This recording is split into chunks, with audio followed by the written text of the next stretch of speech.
3 வேளை பசி எடுக்கும் போது சாப்பாடு ஞாபகம் வர நமக்கு அத விவசாயம் படங்களோட ஞாபகம் என்னைக்காவது வந்திருக்கா?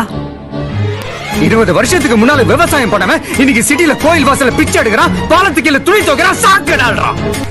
இந்தியா முழுக்க ஒவ்வொரு 30 நிமிஷத்துக்கு ஒரு விவசாயி தற்கொலை பண்ணிக்கிறான்.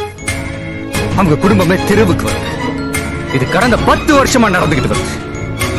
அவங்களோட பரம்பரையை உங்களுக்கு சாப்பாடு போடுறதுக்காக வாழ்ந்த குடும்பம் கொஞ்சம் கொஞ்சமா அழிஞ்சுக்கிட்டு வருது. இப்போ மீத்தேன் வாயு அதை எடுக்கிறதுக்காக தஞ்சாவூர், நாகப்பட்டினம் 2 டிஸ்ட்ரிக்ட்லயும் 1,64,819 ஏக்கர் நிலப்பரப்ப ஒரு மல்டிநேஷனல் கம்பெனி அழிக்க போகுது. அந்த விவசாய குடும்பம் எல்லாம் பசியில சாக போகுது. ஒரு கார்ப்பரேட் கம்பெனி கிட்ட இருந்து ஒரு கிராமத்தை காப்பாத்த கடைசியா மக்கள் மன்றத்தையும் நீதிமன்றத்தையும் நம்பி வந்தாங்க.